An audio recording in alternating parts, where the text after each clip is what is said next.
Assalamualaikum warahmatullahi wabarakatuh. Izinkan saya dan teman-teman anggota saya untuk mempresentasikan hasil presentasi kami tentang sistem regulasi mata pelajaran biologi yang terdiri dari anggota kelompok dengan saya sendiri Adina Permatasari, dengan teman-teman saya yang beranggotakan Jos Wesley Samuel Lumantoruan, Najwa Wardiani, dan Nur Khalifah Adila dari kelas 11 MIPA 1.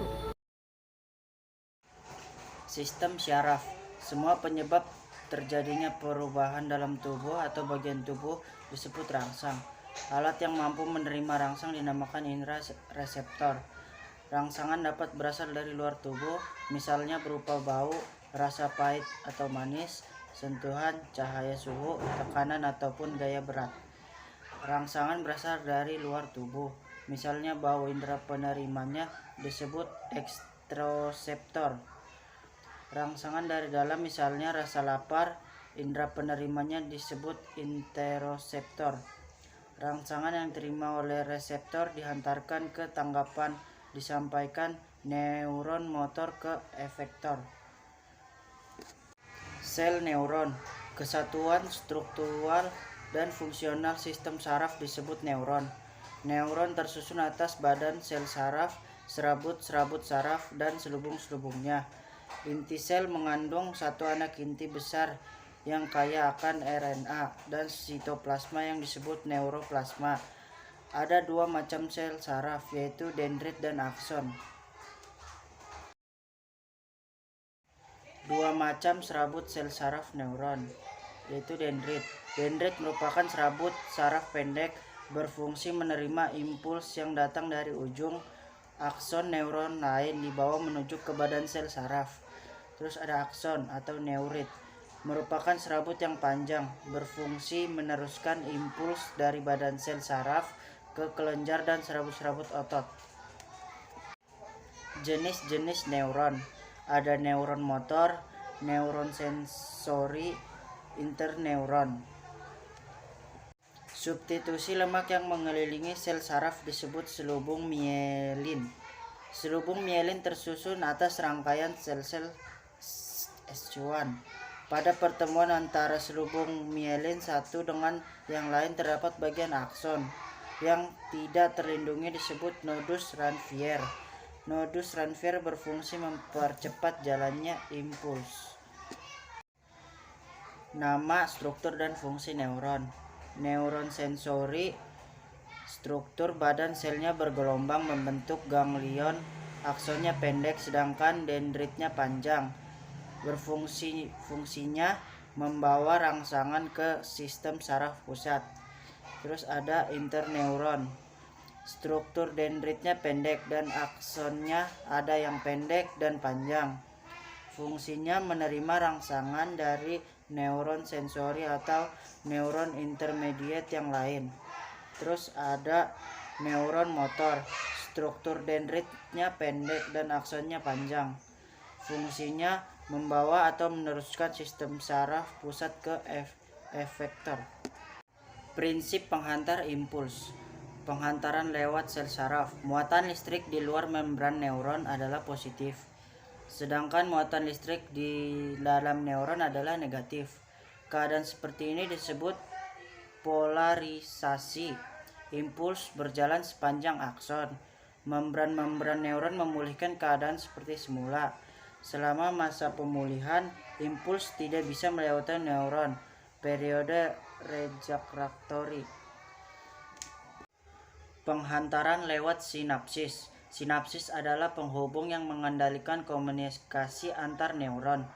Struktur sinapsis.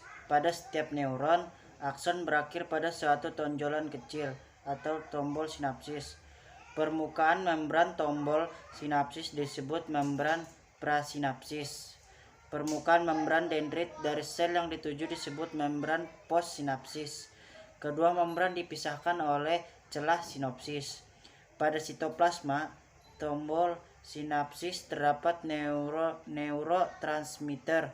Neurotransmitter adalah zat kimia yang menanggapi impuls elektrik pada neuron dan dapat mentransmisikan impuls ke neuron berikutnya. Mekanisme kerja sinapsis. Impuls tiba di tombol sinapsis.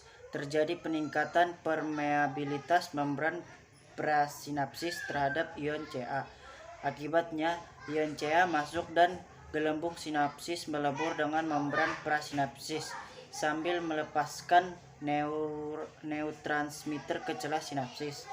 Kemudian neurotransmitter dihidrolisis oleh enzim yang dikeluarkan membran postsinapsis.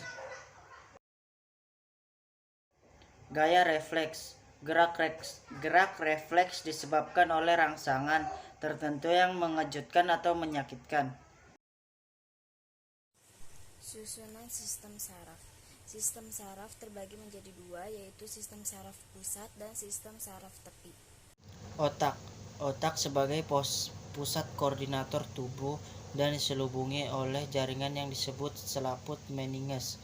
Selaput ini tersusun atas 3 lapisan, yaitu lapisan durometer, lapisan arachnoid, lapisan pia meter. Penyakit radang pada selaput meninges disebut juga meningestis. Pada masa embrio terdapat 3 pembesaran, yaitu yang pertama otak depan atau proencephalon. Otak depan terbagi menjadi 2, yaitu telencephalon dan diencephalon. Yang kedua otak tengah atau mesencephalon. Yang ketiga otak belakang terbagi menjadi 2. Yang pertama metencephalon yang dorsalnya membentuk cerebellum atau otak besar. Yang B mielencephalon yang menjadi medula oblongata.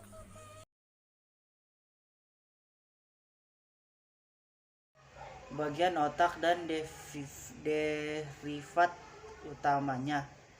Bagian otak depan, derivat utamanya bulbus olfactory hemisphere cerebrum. Terus diencephalon, derivat utamanya epitalamus badan pineal, talamus, hipotalamus, kelenjar pituitari. Terus ada otak tengah derivat utamanya colliculus superior dan colliculus inferior. Terus ada otak belakang cerebellum dan medulla oblongata. Otak depan hemisfer cerebellum adalah bagian terbesar dan terdepan dari otak manusia, terdiri dari 4 lobus: frontal, parietal, occipital, dan temporal. Berfungsi mengontrol perilaku yang telah dipelajari, pusat kesadaran, kecerdasan, ingatan, dan keinsafan, dan introspeksi kesan. Cerebellum dibedakan menjadi 3 area, yaitu area sensori berkaitan dengan penerimaan rangsang dari organ rangsang.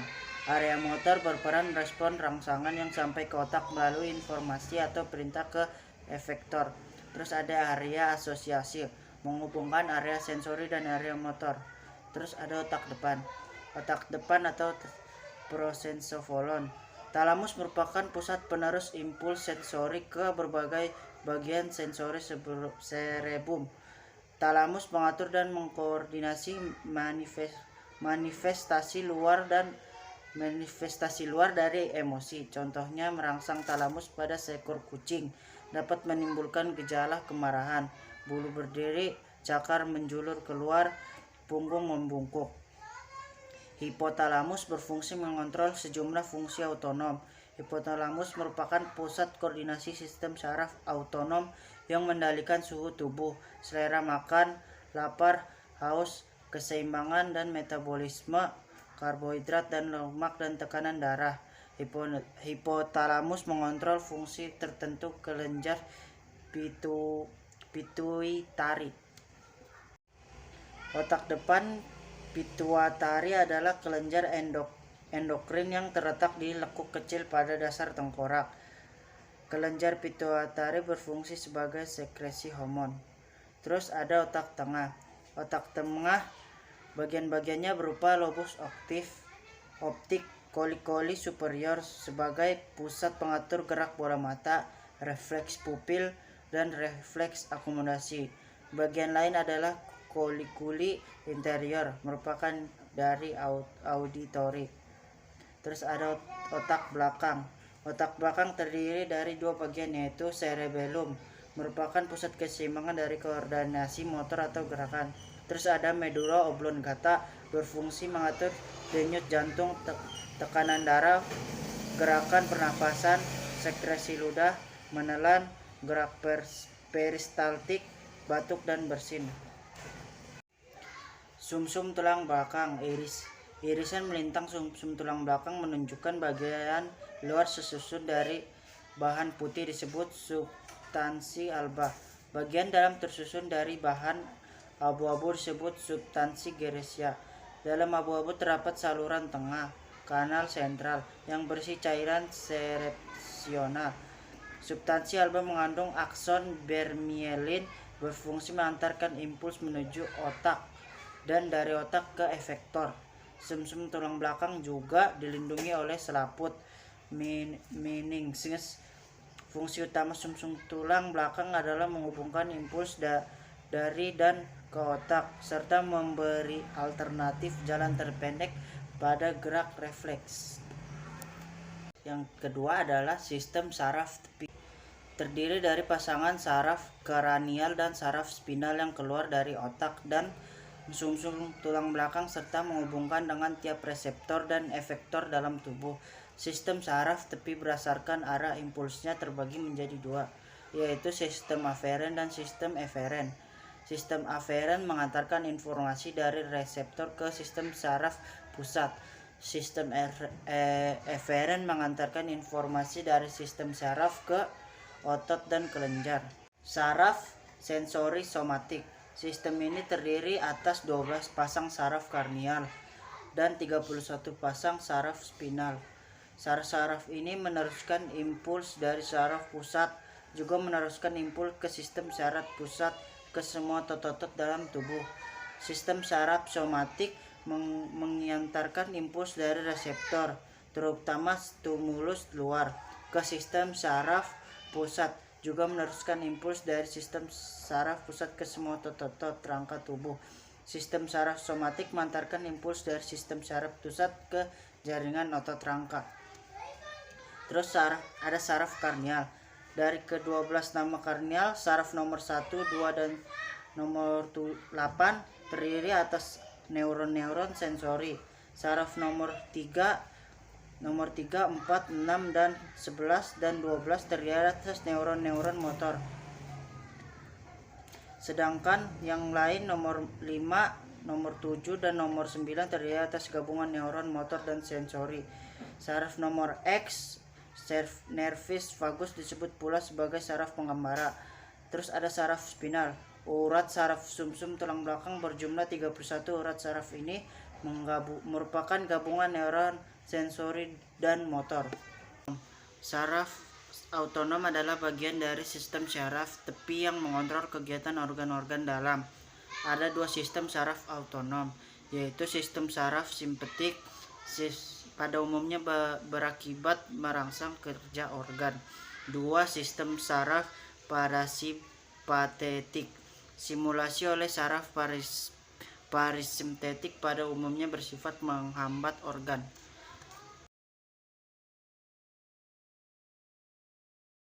Sistem hormon. Hormon berasal dari kata homein yang berarti menggiatkan atau memacu. Hormon dibentuk pada suatu kelenjar, umumnya hormon dihasilkan oleh kelenjar endokrin dan masuk ke dalam sistem peredaran darah. Hormon merupakan senyawa protein atau senyawa steroid. Hormon berperan dalam mengatur metabolisme, pertumbuhan dan perkembangan reproduksi, keseimbangan internal, reaksi terhadap stres, serta tingkah laku. Macam-macam kelenjar endokrin pada tubuh manusia antara lain hipofisis, tiroid, paratiroid, timus, pankreas, adrenal, ovarium, dan testis. Kelenjar hipofisis atau pituitari, yaitu suatu kelenjar hipofisis terdapat pada lekukan selatursika di bagian tengah tulang baji. Hipofisis memegang peran penting dalam koordinasi kimia tubuh sehingga sering disebut master of gland. Hormon yang dihasilkan oleh hipofisis anterior dan prinsip kerjanya. Pertama, hormon somatotrof. Prinsip kerjanya yaitu pertumbuhan sel tubuh dan anabolisme protein. Kedua, hormon tiroid atau TSH. Prinsip kerjanya sebagai mengontrol sekresi hormon oleh kelenjar tiroid. 3. Hormon adrenokortikotropik atau ACTH. Prinsip kerjanya mengontrol sekresi beberapa hormon oleh korteks adrenal. Keempat, follicle stimulating hormone atau FSH. Prinsip kerjanya ini dibagi menjadi dua oleh wanita dan pria. Yang wanita merangsang perkembangan folikel pada ovarium dan sekresi estrogen, dan pria menstimulasi testis untuk menghasilkan sperma. Dan kelima, luteinizing hormone atau LH. Prinsip kerjanya juga dibagi menjadi dua. Untuk wanita, yaitu bersama dengan estrogen, menstimulasi ovulasi dan pembentukan progesteron oleh korpus luteum pada ovarium. Dan pria menstimulasi sel-sel interstitial pada testis untuk berkembang dan menghasilkan testosteron. Dan terakhir, keenam, prolaktin. Prinsip kerjanya bersama dengan hormon lain membantu kelahiran dan memelihara sekresi susu oleh kelenjar susu. Hormon yang dihasilkan oleh posterior hipofisis dan prinsip kerjanya. Pertama, oksitosin. Prinsip kerjanya menstimulasi kontraksi sel otot polos pada rahim wanita hamil selama melahirkan, dan menstimulasi kontraksi sel-sel kontraktil dari kelenjar susu agar mengeluarkan air susu. Kedua, hormon antidiuretik atau ADH atau vasopressin, yaitu prinsip kerjanya menurunkan volume urin dan meningkatkan tekanan darah dengan cara menyempitkan pembuluh darah. Kelenjar epifisis. Kelenjar epifisis terdapat di otak bagian atas. Hingga saat ini belum dapat diketahui dengan pasti hormon yang dihasilkan dan pengaruhnya. Kelenjar tiroid atau kelenjar gondok. Hormon terpenting yang disekresikan kelenjar tiroid adalah tiroksin. Tiroksin terdiri dari asam amino yang mengandung yodium. Hormon yang dihasilkan dari kelenjar tiroid yaitu 1. Tiroksin. Prinsip kerjanya mengatur metabolisme, pertumbuhan, perkembangan, dan kegiatan sistem saraf. Kedua, triodotironin. Prinsip kerjanya yaitu mengatur metabolisme, pertumbuhan, perkembangan, dan kegiatan sistem saraf. Ketiga, kalsitonin. Prinsip kerjanya menurunkan kadar kalsium dalam darah dengan cara mempercepat absorpsi kalsium oleh tulang. Kelenjar anak gondok atau glandula paratiroid. Kelenjar anak gondok mensekresikan hormon yang dinamakan parathormon atau PTH. Hormon ini adalah untuk metabolisme kalsium atau Ca2+ dan fosfat atau PO4,3+. Kelenjar timus. Kelenjar ini merupakan kelenjar penimbunan hormon somatotrof atau hormon pertumbuhan dan setelah dewasa tidak berfungsi lagi. Kelenjar anak ginjal atau glandula adrenal. Hormon dari kelenjar anak ginjal atau adrenal dan prinsip kerjanya. Hormon bagian korteks adrenal terdiri dari 1. Mineral leukotrieoid. Prinsip kerjanya yaitu mengontrol metabolisme ion anorganik. Kedua, glukokortikoid. Prinsip kerjanya yaitu mengontrol metabolisme glukosa. Kedua, hormon bagian medula adrenal, yaitu terdiri dari adrenalin atau epinefrin dan noradrenalin. Prinsip kerjanya dari kedua hormon tersebut bekerja sama dalam hal berikut. A. Dilatasi bronkiolus. B. Vasokonstriksi pada arteri. C. Vasodilatasi pembuluh darah otak dan otot. D. Mengubah glikogen menjadi glukosa dalam hati. E. Gerak peristaltik. F. Bersama insulin mengatur kadar gula darah. Kelenjar Langerhans atau pankreas. Kelenjar Langerhans menghasilkan hormon insulin dan glukagon. Insulin berfungsi mengubah gula darah atau glukosa menjadi gula otot atau glikogen di hati, sehingga mengurangi kadar gula dalam darah. Glukagon berfungsi mengubah glikogen menjadi glukosa. Kelenjar kelamin. 1. Testis merupakan kelenjar kelamin laki-laki yang mengandung sel Leydig. Sel Leydig menghasilkan hormon testosteron yang berpengaruh terhadap pertumbuhan sekunder laki-laki.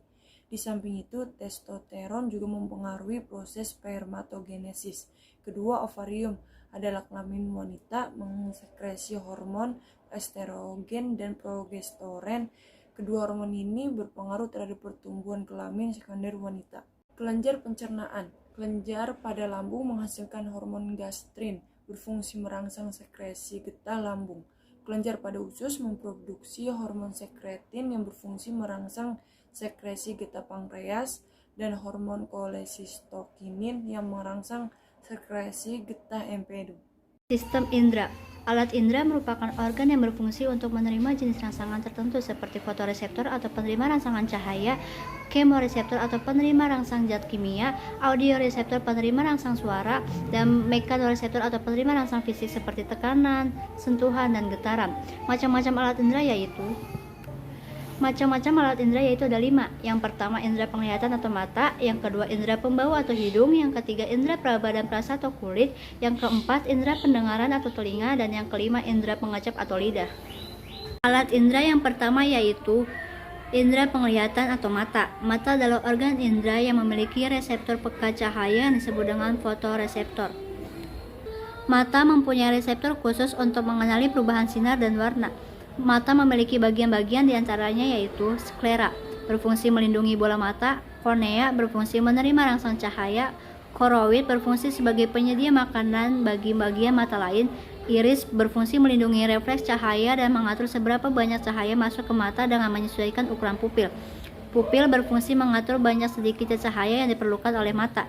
Lensa berfungsi membiaskan dan memfokuskan cahaya agar bayangannya benda jatuh tepat pada retina. Retina berfungsi untuk menerima bayangan dan untuk melihat benda. Badan silia berfungsi untuk menyokong lensa. Bintik buta berfungsi untuk sebagai bagian yang tidak peka terhadap cahaya. Kemudian terakhir saraf mata berfungsi meneruskan rangsangan cahaya ke saraf optik. Mekanisme penglihatan suatu benda yaitu sumber cahaya masuk ke mata melalui kornea, lalu melewati pupil yang lebarnya diatur oleh iris, lalu kemudian dibiaskan oleh lensa dan terbentuk bayangan di retina yang bersifat nyata, terbalik, dan diperkecil. Kemudian, sel batang dan sel kerucut meneruskan sinyal melalui saraf optik, dan kemudian otak mengembalikan lagi bayangan yang terlihat di retina tersebut, lalu objek terlihat sesuai dengan aslinya. Lalu, kecembungan lensa dapat berubah-ubah. Perubahan kecembungan tersebut karena kontraksi dan relaksasi otot-otot ligamen atau badan siliaris yang melekat pada bola mata. Inilah yang dinamakan daya akomodasi lensa mata.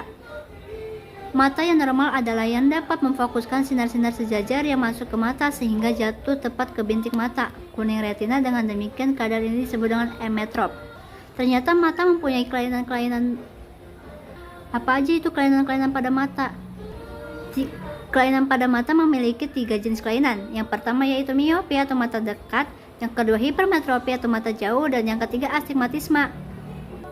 Penyebab miopi yaitu bayangan benda jatuh di depan retina karena bola mata terlalu panjang atau cembung. Untuk lensa pembantunya yaitu menggunakan lensa cekung. Jenis kelainan yang kedua yaitu hipermetropi atau mata jauh. Penyebabnya yaitu bayangan benda jatuh di belakang retina karena bola mata terlalu pendek atau bola mata terlalu pipih. Lensa pembantunya yaitu lensa cembung.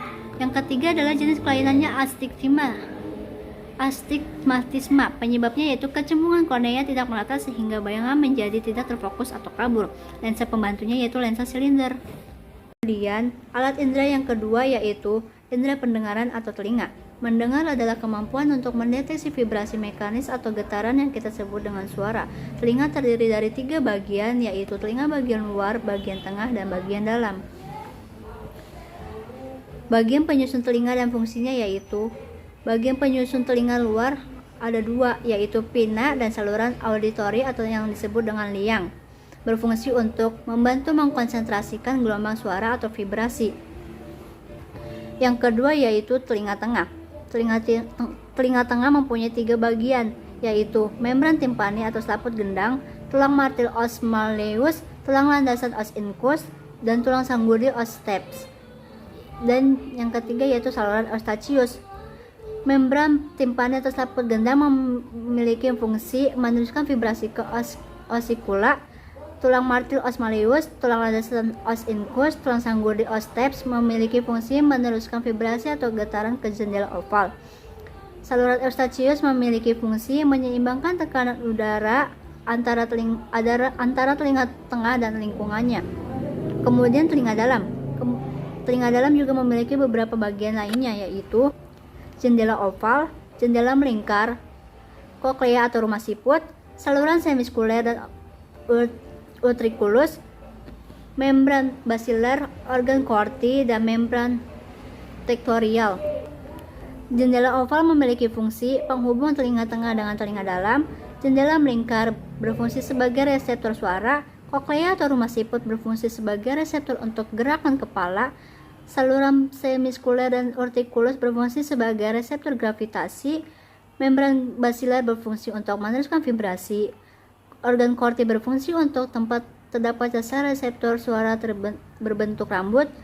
Dan yang terakhir yaitu membran tektorial berfungsi untuk meneruskan vibrasi ke organ corti. Mekanisme terjadinya suara. Gelombang suara yang masuk ke dalam liang telinga akan memukul gendang telinga atau yang disebut dengan membran timpani sehingga bergetar. Getaran membran timpani ditransmisikan melintasi telinga tengah melalui tiga tulang kecil yang terdiri dari tulang martil malleus, tulang landasan incus, dan tulang sanggurdi stapes. Getaran tulang sanggurdi ditransmisikan ke telinga dalam melalui membran jendela oval ke koklea. Getaran dari jendela oval ditransmisikan ke dalam cairan limfa dalam ruangan koklea. Selanjutnya, getaran diteruskan dengan gerakan berlawanan ke arah jendela bundar. Di bagian dalam ruangan koklea terdapat organ corti. Organ corti berisi sel-sel rambut yang sangat peka. Inilah reseptor getaran sebenarnya. Sel-sel rambut tersebut terletak di antara membran basilar dan membran tektorial. Getaran dalam cairan koklea menimbulkan getaran dalam membran basilar. Hal ini menggerakkan sel-sel rambut terhadap membran tektorial yang berarti menstimulasinya impuls listrik yang timbul dalam sel ini. Kemudian diteruskan oleh saraf auditori ke otak. Alat keseimbangan yang disebut dengan equilibrium. Telinga juga sebagai alat deteksi posisi tubuh yang berhubungan dengan gravitasi dan gerak tubuh. Jalur transmisi gelombang suara. Transmisi gelombang suara melewati saluran pendengaran, lalu menuju membran timpani, lalu kemudian menuju auricula atau malleus incus dan stapes, lalu menuju koklea, kemudian selanjutnya menuju organ kortil. Setelah melalui organ kortil, kemudian menuju saraf auditori dan menuju otak. Alat indera yang ketiga yaitu indera peraba dan perasa atau kulit. Pada kulit manusia tersusun oleh dua lapisan utama yaitu epidermis dan dermis. Pada epidermis terdapat reseptor untuk rasa sakit dan tekanan lemah. Reseptor untuk tekanan disebut mekanoreseptor. Pada dermis terdapat juga reseptor untuk panas dingin dan tekanan yang kuat. Masing-masing reseptor adalah: yang pertama, corpuscula pacini, merupakan ujung saraf tekanan kuat. Yang kedua adalah ujung saraf keliling rambut, merupakan ujung saraf peraba. Yang ketiga yaitu corpuscula ruffini, merupakan ujung saraf peraba. Yang keempat, ujung saraf Krauss, merupakan ujung saraf perasa dingin. Yang kelima, corpuscula mesoner, yaitu merupakan ujung saraf peraba. Yang keenam, ujung saraf tanpa selaput, merupakan perasa nyeri. Yang ketujuh yaitu lempeng Merkel, merupakan ujung saraf perasa sentuhan dan tekanan ringan. Fungsi alat indera atau peraba yaitu: yang pertama, kulit ari berfungsi mencegah masuknya bibit penyakit dan mencegah penguapan air dalam tubuh. Yang kedua, kelenjar keringat berfungsi menghasilkan keringat. Yang ketiga, lapisan lemak berfungsi menghangatkan tubuh. Yang keempat, otot penggerak rambut berfungsi mengatur gerakan rambut. Yang kelima, pembuluh darah berfungsi mengalirkan darah ke seluruh tubuh. Selanjutnya yaitu alat indera keempat, yaitu indera pembau atau hidung. Manusia mendeteksi bau dengan menggunakan reseptor yang terletak pada epitel olfaktori di dalam rongga hidung. Udara yang masuk ke dalam rongga hidung akan melaluinya. Sel-sel penciuman memiliki ujung beberapa rambut-rambut halus yang dihubungkan oleh urat saraf melalui tulang salingan dan bersatu menjadi urat olfaktori menuju pusat penciuman bau di otak. Bagian-bagian hidung diantaranya yaitu: bagian hidung memiliki dua bagian, yaitu ada hidung bagian luar dan ada hidung bagian dalam. Hidung bagian luar yaitu lubang hidung berfungsi sebagai tempat masuknya udara. Terdapat mukus dan bulu hidung untuk menyaring kotoran yang masuk. Kemudian hidung bagian dalam. Hidung bagian dalam terdapat beberapa bagian juga, yaitu antara lain yang pertama rongga hidung. Rongga hidung tempat masuknya udara menuju tenggorokan dan menjaga kelembapan suhu dan tekanan udara. Yang kedua yaitu septum atau pemisah hidung, yaitu pemisah hidung dilapisi lendir yang berfungsi mengatur suhu dan kelembapan rongga di dalamnya. Yang ketiga yaitu silia atau bulu hidung. Rambut-rambut yang terdapat di bagian bawah serabut saraf pembau yang berfungsi menyaring udara yang masuk. Yang keempat yaitu serabut saraf pembau, berfungsi sebagai penerima rangsang berupa bau. Yang kelima yaitu selaput lendir, yaitu berfungsi untuk menghasilkan mukus dan melindungi dari berbagai macam kotoran dan bakteri. Mekanisme penciuman bau yaitu bau masuk melalui lubang-lubang hidung, lalu disaring bulu halus, dan kotoran akan mengendap menjadi kotoran hidung. Lalu bau masuk ke epithelium olfaktori, kemudian bau menggetarkan mukosa olfaktori dan menggetarkan saraf olfaktori, sehingga kemudian sampai ke hipotalamus di otak. Lalu kemudian hipotalamus akan menangkap bau dan menerjemahkan bau berdasarkan memori dalam otak. Alat indera yang kelima atau yang terakhir yaitu indera pengecap atau lidah. Rangsangan kimia yang berasal dari luar tubuh diterima oleh reseptor kimia atau kemoreseptor. Kemoreseptor kita terhadap lingkungan luar adalah berupa tunas pengecap yang terdapat pada lidah. Pada lidah terdapat 3 papil pengecap, yaitu yang pertama adalah papil bentuk benang, merupakan papil peraba dan tersebar di seluruh permukaan lidah. Yang kedua, papil seperti huruf V, tersusun dalam lengkungan yang dilingkari oleh suatu saluran pada daerah dekat pangkal lidah. Dan yang ketiga adalah papil berbentuk palu, terdapat pada daerah tepi-tepi lidah. Lidah merupakan organ yang tersusun atas otot. Permukaan lidah banyak tonjolan kecil seperti papila. Terdapat kuncup pengecap sebagai reseptor pengecap. Kuncup pengecap dibedakan menjadi 4 rasa, yaitu asam, manis, asin, dan pahit. Ujung lidah mengecap rasa manis, tapi lidah bagian depan mengecap rasa asin, tapi lidah bagian belakang mengecap rasa asam, dan pangkal lidah mengecap rasa pahit. Kelainan pada sistem koordinasi yang pertama yaitu amnesia. Amnesia adalah ketidakmampuan seseorang untuk mengenali kejadian-kejadian atau mengingat apa yang terjadi dalam suatu periode di masa lampau akibat goncangan batin atau cedera otak. Yang kedua adalah stroke. Stroke adalah kerusakan otak akibat tersumbatnya atau pecahnya pembuluh darah di otak. Yang ketiga adalah catar, yaitu penderita catar diduga ratusan sampai ribuan penderita selalu melukai dirinya sendiri pada saat depresi, stres, atau bingung. Yang keempat adalah neuritis. Neuritis adalah radang saraf yang disebabkan oleh pengaruh fisik seperti tekanan pukulan dan patah tulang. Yang kelima adalah transeksi. Transeksi adalah kerusakan sebagian atau seluruh segmen tertentu dari medula spinalis. Yang keenam adalah Parkinson. Parkinson adalah penyakit yang disebabkan oleh berkurangnya neurotransmitter dopamin pada dasar ganglion. Yang ketujuh adalah epilepsi. Epilepsi adalah suatu penyakit yang terjadi karena dilepaskannya letusan-letusan listrik atau impuls neuron-neuron di otak. Yang ke-8 adalah poliomyelitis. Poliomyelitis adalah penyakit yang disebabkan oleh infeksi virus yang menyerang neuron motor saraf pusat atau otak dan medula spinalis. Dan yang terakhir adalah neurastenia atau lemah saraf. Penderita lemah saraf biasanya marah, kecil hati, dan kurang tenaga. Penyakit lemah saraf ada yang terjadi akibat pembawaan dari lahir, ada juga yang terjadi akibat keracunan. Obat psikotropika berbahaya. Obat yang dapat mempengaruhi sistem saraf yang seringkali menimbulkan perasaan yang menyenangkan seperti perasaan nikmat yang disebut melayang, rasa mengantuk atau tidur, bayangan yang memberi nikmat atau halusinasi, disebut zat-zat psikoaktif yang dalam bidang kedokteran bermanfaat untuk mengobati penyakit mental dan saraf. Bila disalahgunakan, obat tersebut dapat mengganggu otak. Selain itu, penyalahgunaan zat psikoaktif juga menyebabkan ketergantungan fisik yang lazim disebut sebagai ketagihan atau adiksi. Contoh zat psikoaktif yang menyebabkan ketagihan adalah heroin. Zat psikoaktif dapat masuk dalam tubuh melalui beberapa cara berikut. Yang pertama, mulut melalui rokok. Yang kedua, hidung dengan mengisap zat dalam bentuk uap atau bubuk, misalnya kokain. Yang ketiga, kulit dengan cara menyuntiknya ke dalam otot atau vena. Obat psikotropika berbahaya. Klasifikasi obat psikotropika yang pertama itu stimulan. Stimulan bersifat menstimulasi sistem saraf simpatik melalui pusat di hipotalamus sehingga meningkatkan kerja.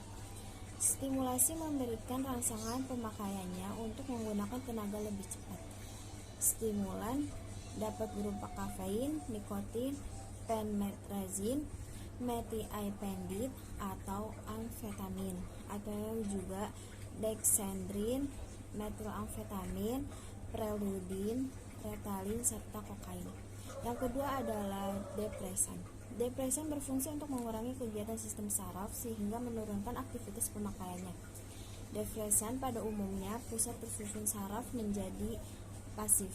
Ada 5 kategori utama depresan. Yang pertama adalah etanol atau etil alkohol. Yang kedua barbiturat, mencakup obat-obatan flu seperti Seconal, Membutal, dan Amital. Yang ketiga adalah obat penenang. Yang paling banyak dipakai adalah diazepam atau Valium. Yang keempat adalah opiat, mencakup opium, morfin, kodein, metadon. Yang kelima adalah anestetik, mencakup kloroform, eter, dan sejumlah hidrokarbon lain yang mudah menguap dan biasa digunakan sebagai pelarut, misalnya hanzen, toluena, dan karbon tetraklorida. Yang ketiga ada halusinogen. Halusinogen mempunyai pengaruh kuat terhadap persepsi penglihatan dan pendengaran subjek dan juga peningkatan respon emosional. Halusinogen meliputi LSD, SPP atau mirip amfetamin, DMT, masakolin atau dari pohon kaktus, peyetoy, psilocybin dari jenis jamur, dan PCP atau vancomycin, suatu obat bius hewan. Efek penyalahgunaan obat ini adalah yang pertama adanya perasaan melayang, yang kedua hilangnya perhatian kepada lingkungan sekitar, yang ketiga berat badan berkurang. Bahaya minuman beralkohol. Alkohol berkhasiat menekankan aktivitas suatu saraf pusat. Dalam jumlah sedikit akan mempengaruhi pusat pengendalian dari otak dan berkhasiat seolah-olah sebagai perangsang atau stimulan susunan saraf. Meminum minuman keras dalam jumlah banyak berakibat peminum akan jalan sempoyongan, berbicara menjadi tidak jelas, dan daya ingat dan kemampuan menilai sesuatu terganggu untuk sementara waktu. Dalam jumlah lebih banyak lagi dapat menimbulkan koma bahkan kematian. Sekian yang bisa kelompok kami sampaikan pada presentasi sistem regulasi kali ini. Mohon maaf jika ada kata-kata yang kurang berkenan di dalam hati. Mohon untuk dibukakan pintu maaf selebar-lebarnya. Sekian, terima kasih, dan wassalamualaikum warahmatullahi wabarakatuh.